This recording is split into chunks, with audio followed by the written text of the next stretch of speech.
Good morning प्यारे विद्यार्थियों। हमारा जो चैप्टर चल रहा है वो चल रहा है लोकतंत्र का।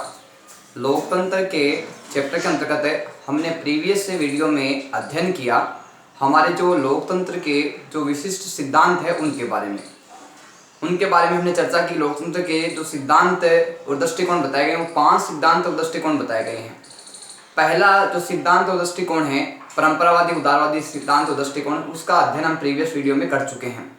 अब हम आज करेंगे जो अपने लोकतंत्र के विशिष्ट सिद्धांत और दृष्टिकोण है उसके दूसरे जो प्रमुख सिद्धांत है उसके बारे में। तो हमारा लोकतंत्र का दूसरा जो दृष्टिकोण और सिद्धांत है वो है अपना लोकतंत्र का बहुलवादी सिद्धांत। कौन सा है? लोकतंत्र का बहुलवादी सिद्धांत। अब इसके नाम से स्पष्ट हो रहा है कि बहुलवादी सिद्धांत यानी इस व्यवस्था के अंतर्गत जो शासन व्यवस्था है उसको विभिन्न वर्गों में या विभिन्न अंगों में विभाजन किया गया है ताकि शासन की शक्ति का संचालन है वो उचित तरीके से, संयमित तरीके से और सही तरीके से किया जा सके। और ये शक्ति किसी एक समूह के हाथ में, एक विशेष वर्ग के हाथ में न होके उसको विभिन्न अंगों में विभाजित कर दिया गया है ताकि जो व्यवस्था है वो तानाशाही नहीं बन सके और प्रमुख रूप से लोकतंत्र को समाप्त नहीं कर सके। इसके बारे में विस्तार से अध्ययन करेंगे, विस्तार से चर्चा करेंगे। सबसे पहले बात आती है कि बहुलवादी विचारधारा को महत्व है, यानी किसी एक व्यक्ति, एक समूह के लोगों की विचारों को महत्व न देते हुए समाज के जो समस्त वर्ग है, समस्त जनता है, उन सभी लोगों के विचारों को परस्पर समान मानते हुए सभी के विचारों को समान महत्व देना, यानी किसी भी आधार पे उनके साथ है वो असमानता का नहीं होना और समाज के समस्त वर्ग, समस्त व्यक्ति सभी को क्या है समान मानना।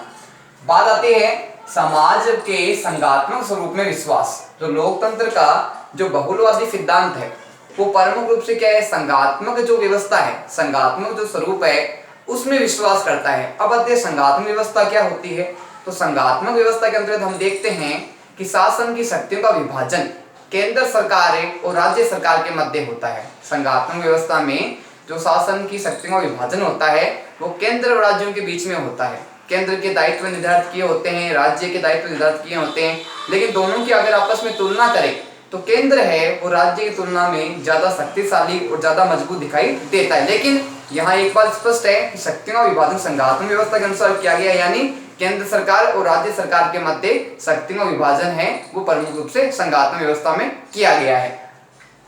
निजी समूह व हित समूह की भूमिका, यानी जो समूह है चाहे वो निजी समूह हो चाहे वो हित समूह हो, सभी को अपने विकास के लिए प्रमुख रूप से संघ है, समूह है, संगठन बनाने का पूर्ण रूप से स्वतंत्रता है। और ये जो निजी हित समूह है ये प्रमुख रूप से अपने विकास की दृष्टि से, अपने लाभ की दृष्टि से निरंतर प्रयास करते रहते हैं। तो इनको भी क्या है कि बहुलवादी दृष्टिकोण के अंतर्गत समान महत्व दिया गया है। बात आती है कि जो लोकतंत्र का जो बहुलवादी सिद्धांत है, लोकतंत्र का जो बहुलवादी सिद्धांत है इसके प्रमुख विचारक कौन कौन से हैं। ये क्वेश्चन कई बार पूछा जाता है, ध्यान रखना कि लोकतंत्र के बहुलवादी विचारक है वो कौन कौन से हैं। ध्यान रखना प्रमुख रूप से H.J. Laski, Ernest Barker, G.D.H. Cole, Miss Follett, Duguit, Robert Dahl. तो इनमें से प्रमुख रूप से क्या है कि आपको कम से कम 3 से 4 नाम हैं वो इसमें प्रमुख रूप से आपको ध्यान में होने चाहिए। प्रमुख विचारक कौन कौन से हैं अपने ध्यान रखना, H.J. Laski, Ernest Barker, G.D.H. Cole, Miss Follett, Duguit और रॉबर्ट डहेल। ये अपने बहुलवादी सिद्धांत के प्रमुख विचारक बताए गए हैं। बात आती है कि आधुनिक बहुलवाद के जनक है वो किसे कहा गया है। आधुनिक बहुलवाद के जो जनक है उन्हें किसे कहा गया है। तो ध्यान रखना गिरियक एवं मेटलैंड, गिरियक एवं मेटलैंड को आधुनिक बहुलवाद का सिद्धांत कहा, बहुलवाद सिद्धांत के विचारक कहा गया है। आगे बात आती है कि आज्ञा पालन की शक्ति एक जगह केंद्रित नहीं होती। हम देखते हैं कि अगर हम व्यवस्था को संघात्मक व्यवस्था में विभाजन नहीं करें, इसको केंद्रीकृत कर दें, तो क्या होगा कि प्रमुख रूप से आज्ञा पालन की शक्ति है एक जगह केंद्रित नहीं होती। यानी जो शासन व्यवस्था का संचालन करना है, शासन व्यवस्था को सुचारू रूप से व्यवस्थित करना है, तो अगर एक ही शक्ति एक ही जगह विभाजन कर दी जाए या एक ही संघ या एक समूह को दे दिए जाए तो सही तरीके से क्या है, शासन का संचालन नहीं हो पाएगा, सही तरीके से आज्ञा पालन नहीं हो पाएगा, यानी कर्तव्यों का पालन सही तरीके से नहीं करवाया जाएगा।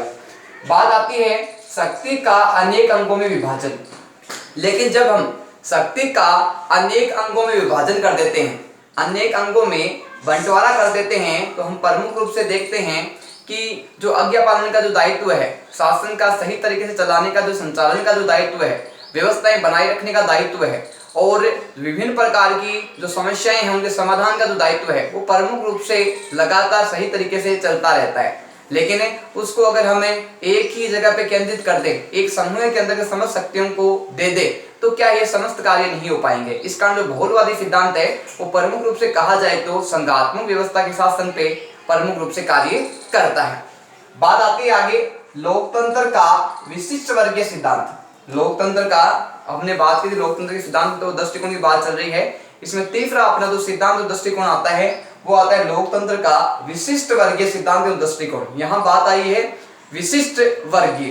विशिष्ट का मतलब होता है जो सर्वोच्च हो, जो सबसे ऊपर हो और जिसमें प्रमुख रूप से नेतृत्व करने की क्षमता हो, जिसमें प्रमुख रूप से नेतृत्व करने की क्षमता हो, शासन को चलाने की क्षमता हो, प्रमुख रूप से ऐसे वर्ग को क्या है कि विशिष्ट वर्गीय वर्ग कहा जाता है। ध्यान रखना, ऐसा वर्ग जिसमें शासन चलाने की प्रमुख रूप से शक्ति हो, क्षमता हो, नेतृत्व करने की उसमें ताकत हो, ऐसे ही समूह को प्रमुख रूप से क्या है विशिष्ट वर्गीय सिद्धांत के तरफ माना गया है। बात आती है इसे अभिजन्य वर्गीय सिद्धांत भी कहा जाता है। ध्यान रखना, जो विशिष्ट वर्गीय सिद्धांत है इसका जो सबसे प्रसिद्ध रूप से इसको जाना जाता है वो इसे अभिजन्य वर्गीय सिद्धांत के रूप में जाना जाता है। इसके बारे में आगे विस्तार से चर्चा करेंगे, विस्तार से अध्ययन करेंगे कि अभिजन्य वर्ग होता क्या है, अभिजन्य वर्ग किस प्रकार से शासन का संचालन करता है, किस प्रकार से अपने दायित्वों को निर्वहन करता है और किस प्रकार की शक्ति का उपयोग करता है। इसके बारे में विस्तार से चर्चा करेंगे, विस्तार से अध्ययन करेंगे। सबसे पहले बात आती है कि अभिजन वर्ग का प्रमुखतः अर्थ क्या होता है। अभिजन वर्ग है वो प्रमुखतः किसे कहा गया है, तो ध्यान रखना कि शासन करने के गुण कम व्यक्तियों में होते हैं, यानी शासन में जो प्रमुख रूप से अपना नेतृत्व करते हैं, प्रमुख रूप से शासन को चलाते हैं, क्या समाज के सभी व्यक्ति है, क्या देश में समस्त व्यक्ति हैं जो रहते हैं, वो क्या समस्त व्यक्ति देश के शासन का संचालन करते हैं क्या। तो ध्यान रखना, देश में रहने वाली समस्त जनता के द्वारा संचालन नहीं किया जाता, संचालन किया जाता है कुछ कम व्यक्तियों के द्वारा जिसमें विशिष्ट गुण हो, विशेष क्षमताएं हो, ऐसे व्यक्ति के द्वारा प्रमुखतः क्या है कि गुण है वो कम व्यक्तियों में ऐसा होता है जिनको क्या कहा गया है, अभिजन कहा गया है। अभिजन यानी श्रेष्ठ व्यक्ति, योग्य व्यक्ति जो शासन का संचालन है वो कर सकते हैं, यानी कहा जाए तो शासन का संचालन है वो समस्त जनता के हाथ में न होकर कुछ व्यक्तियों के हाथ में ही होता है जिनके द्वारा देश की समस्त बागडोर है वो संभाली जाती है, देखरेख उसकी की जाती है। बात आती है विशिष्ट लोगों में कुछ विशेष विशेषताएं होती है। अब बात आती है कि जो विशेष लोग हैं क्या वो सामान्य लोगों के जैसे ही होते हैं या उनसे अलग होते हैं। तो ध्यान रखना, विशिष्ट जो वर्ग है, विशिष्ट जो लोग हैं वो प्रमुख रूप से उनके गुण हैं, उनके सोचने समझने की क्षमताएं हैं, उनके कार्य करने की जो पद्धति है, निर्णय लेने की जो क्षमता है वो सामान्य लोगों की तुलना में जो है वो काफी कुछ अलग होती है। उन्हें प्रमुख रूप से शासन के संचालन करने की, निर्णय लेने की और जनता को अपने विचारों से अवगत कराने की क्षमता प्रमुख रूप से होती है। बात आती है शासन का रूप कैसा भी हो सकता है। यहाँ बात आती है क्या शासन का रूप एक प्रकार का होता है या अनेक प्रकार का होता है। तो ध्यान रखना, शासन का जो रूप है एक प्रकार का नहीं होके अनेक प्रकार का होता है। अब बात आती है कि अनेक प्रकार शासन के कौन कौन से होते हैं।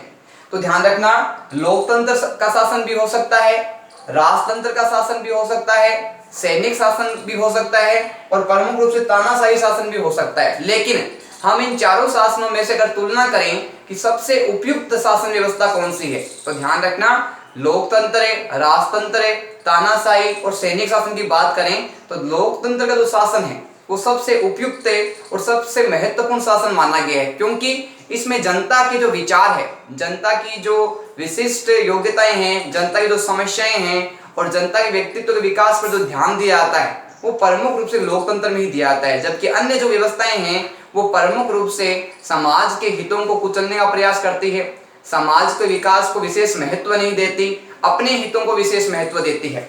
इसी क्रम में आगे बात आती है कि शासन का जो रूप है, हमने बात की 4 प्रकार से प्रमुख रूप से होते हैं, इन सबसे उपयुक्त कौन सा माना गया है? लोकतंत्र का माना गया है। आगे बात आती है नेतृत्व करने की जो क्षमता है, जनता की भावनाओं को समझना है, अपने विचारों को पेश करने की विशेषता है। प्रमुख रूप से अगर बात कही जाए कि जनता में प्रमुख रूप से ऐसे कौन हैं जो विशिष्ट होते हैं, तो ध्यान रखना कि जो निर्णय लेने की क्षमता रखते हैं, यानी उचित और अनुचित का ध्यान रखते हुए ये फैसला कर सके कि वास्तव में उचित क्या है, यानी सही क्या है। इसी प्रकार अपने विचारों को जनता से अवगत करा सके, जनता के बीच में अपने विचारों को रख सके और अपने विचारों की ओर उनको आकर्षित कर सके। इसके साथ ही जनता की जो भावनाएं हैं, इन जनता क्या चाहती है, जनता का हित है वो कौन सी बात में है, कौन से ऐसे कार्य सिद्धांत कानून बनाए जाए कि जनता है वो अधिक से अधिक सुख संपन्न और वैभवशाली बने और विशेष प्रकार से किसी प्रकार की समस्याओं का उनको सामना नहीं करना पड़े।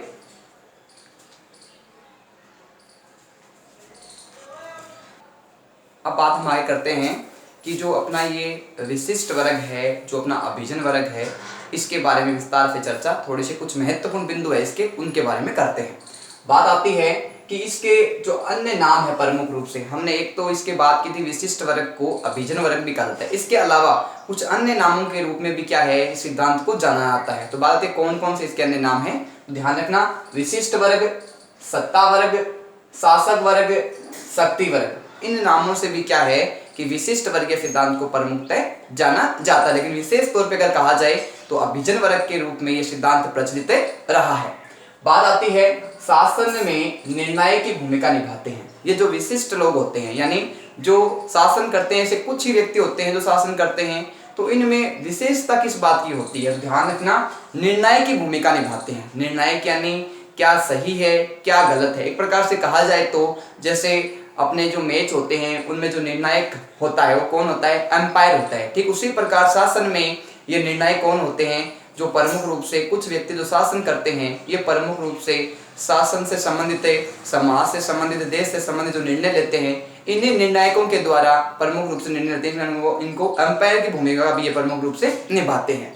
बात आती है प्रत्यक्ष या अप्रत्यक्ष रूप से शासन का संचालन करते हैं। प्रत्यक्ष या अप्रत्यक्ष रूप से, प्रत्यक्ष का मतलब होता है सामने से, अप्रत्यक्ष का मतलब होता है पीछे से। प्रत्यक्ष का मतलब क्या होता है, सामने से, और अप्रत्यक्ष का मतलब क्या होता है, पीछे से। यानी ये अगर शासन में इनको पद प्राप्त हो जाता है तो ये प्रत्यक्ष रूप से शासन के संचालन में प्रमुख रूप से अपने महत्व निभाते हैं। लेकिन अगर इनको वर्ग, इन लोगों को, कुछ विशिष्ट व्यक्तियों को जिनको वो पद प्राप्त करना चाहते हैं, पद उनको प्राप्त नहीं होता, तो वो क्या है, प्रत्यक्ष रूप से कार्य नहीं कर पाते, सामने से कार्य नहीं कर पाते। लेकिन ये बाद में अप्रत्यक्ष रूप से, प्रमुख रूप से क्या है कि शासन के कार्य करते हैं और अपनी जो जिम्मेदारियां हैं, अपने जो दायित्व हैं और सरकार से संबंधित जो कार्य करवाने हैं, इनमें अपनी महत्वपूर्ण भूमिका निभाते हैं। तो ये प्रत्यक्ष रूप से भी हो सकते हैं और अप्रत्यक्ष रूप से भी हो सकते हैं। बात आती है चालाकी एवं बल प्रयोग से सत्ता में शासन। कुछ व्यक्ति ऐसे होते हैं, कुछ विशिष्ट वर्ग ऐसे होते हैं कि वो चालाकी से, यानी अपने बुद्धिमत्ता के द्वारा, इसके साथ साथ जब बुद्धिमत्ता से उनका कार्य नहीं बनता तो ये बल प्रयोग के द्वारा भी कोशिश करते हैं कि सत्ता में इनको शासन प्राप्त हो, सत्ता में इनको पद प्राप्त हो। इसके लिए प्रमुख रूप से क्या है कि कई बार ये बल या हिंसा का प्रयोग भी प्रमुख रूप से करते हैं। इसी क्रम में बात आती है कि जो अपने ये विशिष्ट वर्गीय सिद्धांत है, इसके प्रमुख विचारक कौन कौन से हैं। कई बार क्वेश्चन ये पूछा जाता है, ध्यान रखना, इस सभी जो अपने सिद्धांत आए हैं उनके विचारकों का नाम आपको ध्यान में रखना बहुत जरूरी है। बात आती है कि जो विशिष्ट वर्गीय सिद्धांत है, इसके प्रमुख विचारक कौन कौन से हैं, ध्यान रखना, रॉबर्ट मिचेल्स, मोस्का, पेरेटो, बर्नहम, सी राइट मिल्स, मैक्स वेबर, ये प्रमुख रूप से विशिष्ट वर्गीय सिद्धांत के अपने प्रमुख विचारक बताए गए हैं। अब इसमें कुछ विचारक ऐसे हैं जिन्होंने अपने विशिष्ट वर्गीय सिद्धांत से संबंधित या शासन से संबंधित कुछ महत्वपूर्ण हैं, वो अपने विचार है वो अपने पुस्तकों के माध्यम से व्यक्त किए हैं। अब बात करते हैं ऐसे विचारक कौन कौन से हैं और उनकी पुस्तकों के नाम कौन कौन से हैं। ध्यान रखना कि रॉबर्ट मिचेल्स है, उनकी जो प्रसिद्ध पुस्तक रही है उसका नाम है दी पॉलिटिकल्स पार्टीज। किसकी पुस्तक है ये, रॉबर्ट मिचेल्स की, और पुस्तक का नाम क्या है, दी पॉलिटिकल पार्टीज। इसी प्रकार हम बात करें कि मोस्का इतावली है, इनकी भी प्रसिद्ध पुस्तक रही है। ये प्रसिद्ध इनकी पुस्तक कौन सी है, तो ध्यान रखना, दी रूलिंग क्लास। कौन सी पुस्तक है अमोस कैटावली की, दी रूलिंग क्लास। इस प्रकार इन दोनों विचारकों की ये प्रसिद्ध पुस्तकें रही है। तो एक प्रकार से कहा जाए तो जो विशिष्ट वर्गीय सिद्धांत है ये कुछ व्यक्तियों के द्वारा शासन का संचालन किया जाता है और उनमें शासन करने की, नेतृत्व करने की विशेष क्षमताएं होती है। इसी आधार पर प्रमुख रूप से ये शासन करते हैं।